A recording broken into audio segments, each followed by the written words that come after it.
हर प्रेम कहानी का अंत सुखद नहीं होता।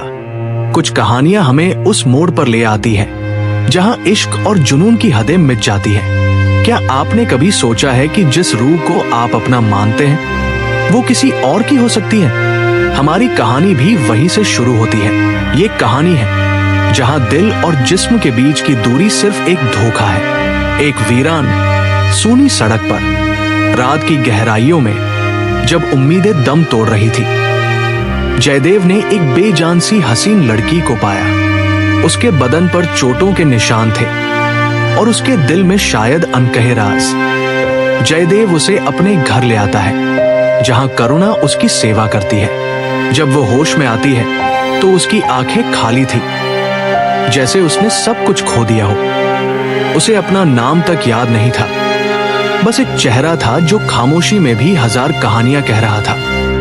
जयदेव ने उसे संगीत का नाम दिया, लेकिन उसे देखकर जयदेव के दिल में कुछ अजीब सा होता है।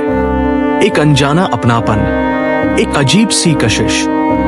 जब वह बेहोश मिली तो क्या उसका बेजान बदन ही नहीं, उसकी आंखें भी कोई गहरा राज छुपा रही थी? कहीं ये नियति की चाल तो नहीं जो दो अजनबियों को इतना करीब ला रही थी?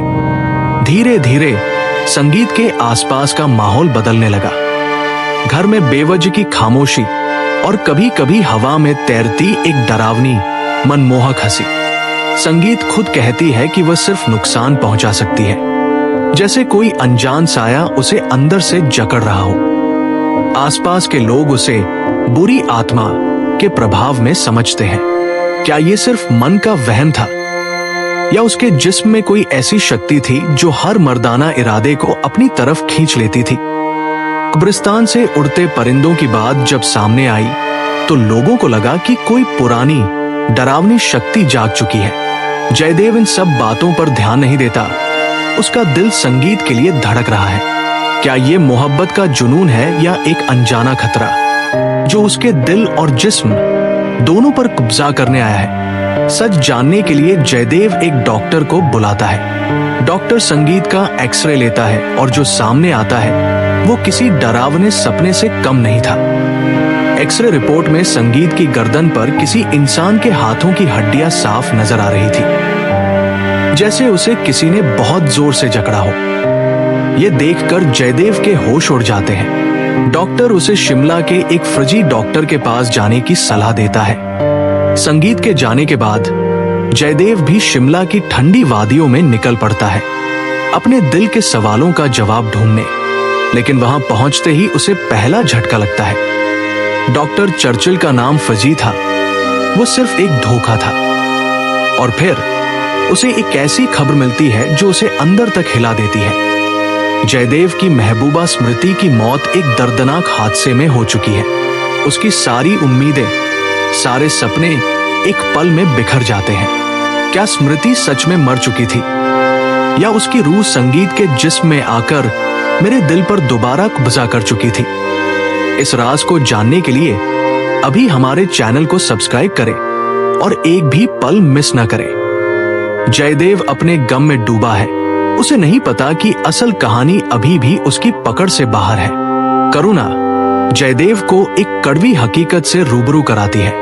पता चलता है कि स्मृति को प्यार भरे खत लिखने वाला असल में जयदेव नहीं, बल्कि उसका सबसे अच्छा दोस्त अमर था। अमर ने जयदेव का नाम इस्तेमाल करके स्मृति को अपने जाल में फंसाया था। उसका मकसद सिर्फ स्मृति को बदनाम करना और जयदेव को नीचा दिखाना था। जिस दोस्त पर सबसे ज्यादा भरोसा था, उसी ने मेरी मोहब्बत से खेल खेला। क्या उसकी चाल सिर्फ स्मृति को हासिल करने की थी या मेरे दिल को तोड़कर मेरे सब कुछ छीनने की? जयदेव यह जानकर आग बबूला हो जाता है। एक दोस्त ने दोस्ती का लिबास पहनकर इतनी बड़ी गद्दारी की थी। क्या जयदेव इस धोखे को माफ कर पाएगा या वो अपने प्यार और इज्जत की खातिर हर हद पार कर देगा?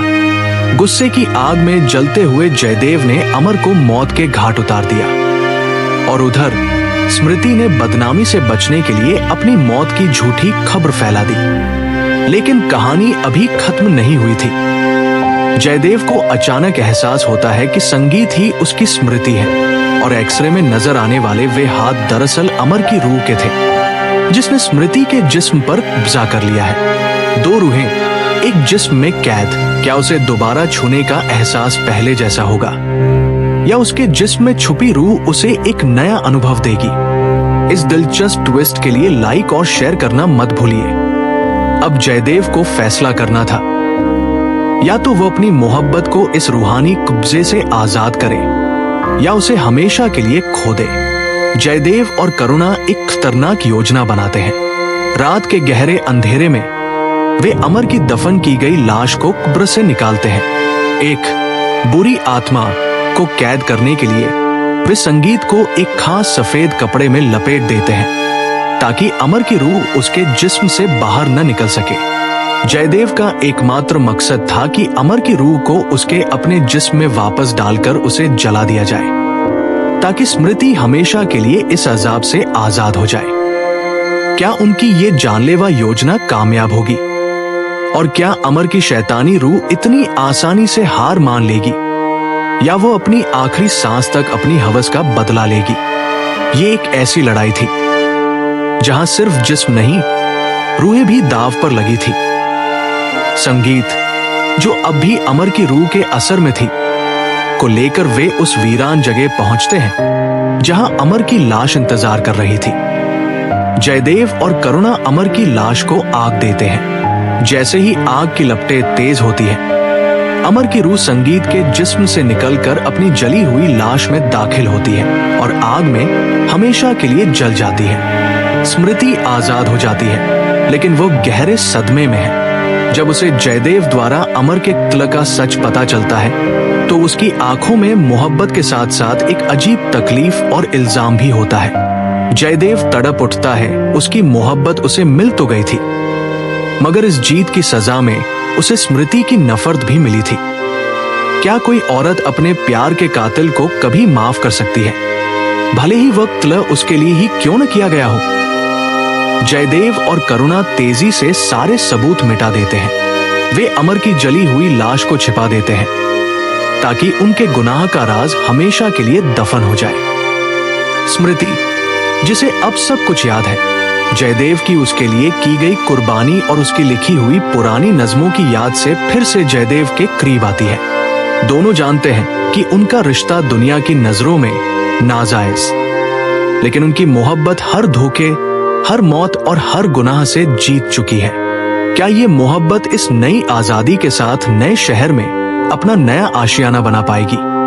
जानने के लिए हमारे चैनल से जुड़े रहें और हमें सब्सक्राइब करना न भूलें। आखिर में वे दोनों मिलकर एक नई जिंदगी की तरफ कदम बढ़ाते हैं, जहां उनकी मोहब्बत लाजवाल बन चुकी है।